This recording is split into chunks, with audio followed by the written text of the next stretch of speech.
नमस्कार, हरित प्रवाह समाचार में आपका स्वागत है। मैं हूं आपके साथ राशि। आइए खबरों की शुरुआत करेंगे। कलेक्ट्रेट में ओबीसी और ईडब्ल्यूएस के छात्रों की संपूर्ण छात्रवृत्ति और फीस प्रतिपूर्ति दिलवाने के लिए ज्ञापन सौंपा गया। 26 अगस्त को जेपी कुशवाहा के द्वारा बताया गया कि मुख्यमंत्री का ध्यान इस ओर आकृष्ट करना चाहता हूं कि आपकी सरकार शुरू से ही ओबीसी के प्रति सदैव सजग बने रहने की बात करती है। किसी भी समाज में सबसे बड़ा योगदान शिक्षा का होता है। विगत कुछ वर्षों से ओबीसी छात्रों को उच्च शिक्षा में दी जा रही छात्रवृत्ति और फीस प्रतिपूर्ति को समाप्त करने का कुचक्र चल रहा है। सरकार वादे करती है, लेकिन उसका अनुपालन उसी रूप में प्रशासन के द्वारा नहीं किया जा रहा। संपूर्ण प्रदेश में जहां व्यावसायिक, तकनीकी, मेडिकल और बीएड जैसे पाठ्यक्रमों की सबसे ज्यादा मांग है, जो शासकीय महाविद्यालय के द्वारा पूरी नहीं की जा सकती, इसलिए अशासकीय महाविद्यालय इस कार्य को कर रहे हैं।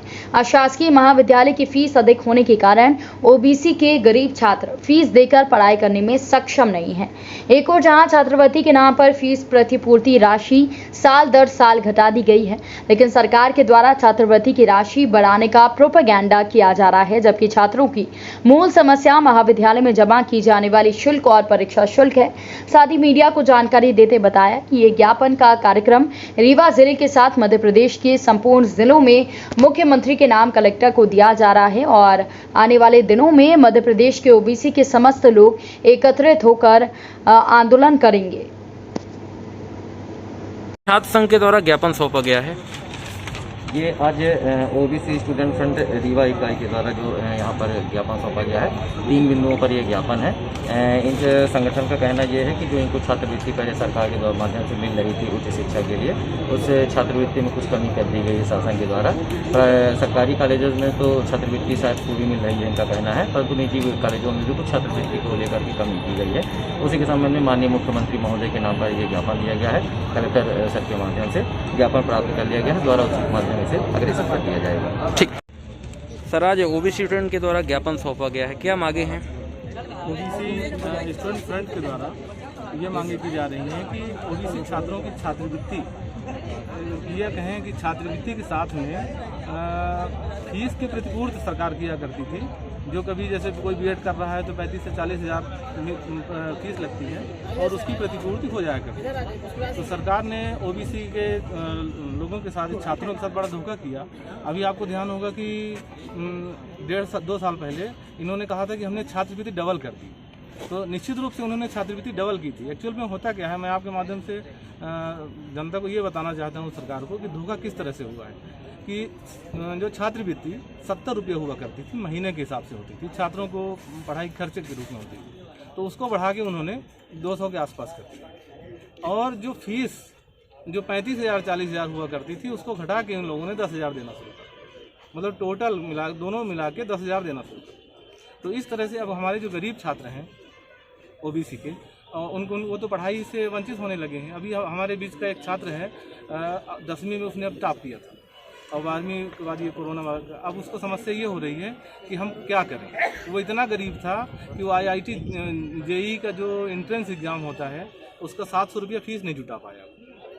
अब बताइए, इतना टैलेंटेड लड़का अब वो कहाँ एडमिशन दे, क्योंकि जहाँ भी होता है फीस तो पहले लगती है। तो सरकार से हमारी यहाँ पे 3 मांगे हैं कि ओबीसी की जो फीस प्रतिपूर्ति है, छात्रवृत्ति तो जो दे रहे हैं देते रहिए, जो भी फीस लगती है कॉलेजों में वो सीधे कॉलेज को दें या छात्रों के माध्यम से दें, लेकिन छात्रों का फीस, छात्रों को पैसा ना देना पड़े एडमिशन के टाइम में, क्योंकि जब गरीब है उनके पास है नहीं तो वो फीस कहाँ से देंगे। दूसरी मांग ये है कि ये जिले वाइज जिला ये अलग अलग फीस प्रतिपूर्ति करते हैं, रीवा में अलग, सीधी में अलग, उज्जैन में अलग, तो वो फीस सबकी समान हो जाए। और ईडब्ल्यूएस के जो छात्र हैं, जो सामान्य गरीब वर्ग के आते हैं, उनको भी SC ST OBC जैसी छात्रवृत्ति और फीस प्रतिपूर्ति की सुविधाएं देनी चाहिए। जो शासन स्तर से छात्रवृत्ति दी जा रही है, क्या निजी कॉलेजों को शासन द्वारा ही रोका जा रहा है कि बीच में ही रोक देते हैं? नहीं, वो निजी कॉलेजों को शासन द्वारा ही नहीं दिया जा रहा है।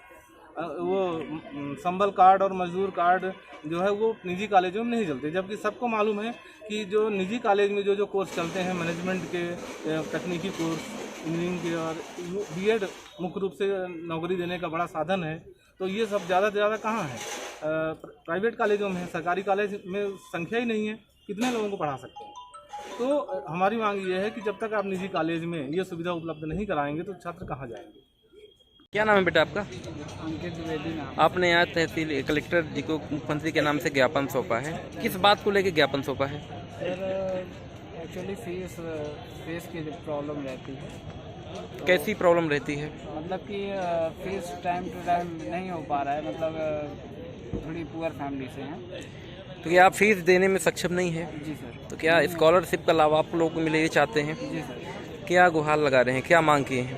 सर मेरी तो यही मांग है कि स्कॉलरशिप दी जाए, प्राइवेट में भी दी जाए और सरकारी में भी। ऐसा पढ़ाई का कितना खर्चा आ जाता है? मान शासन स्तर से अगर आपको स्कॉलरशिप का लाभ नहीं मिलता है तो कितनी पूंजियाँ आपको यहाँ देनी पड़ती हैं? समथिंग एक साल का 40 से 50। क्या चाहते हैं, क्या मदद चाहते हैं? सर मतलब अगर सपोज कुछ नहीं होता कम तो समथिंग 10, 12, 15 तक आ जाए, फीस इतनी चल जाए। लेकिन बहुत ज़्यादा हो जाती है, 25,000, 30,000 ऐसे टाइम में एक साल का हो जाता है। के आप लोगों को भी मतलब गरीब वर्ग के लोग सक्षम नहीं है देने के लिए फीस, तो आप लोग भी मदद चाहते हैं। जी सर। नाम बता दो अपना। नाम अंकित द्विवेदी।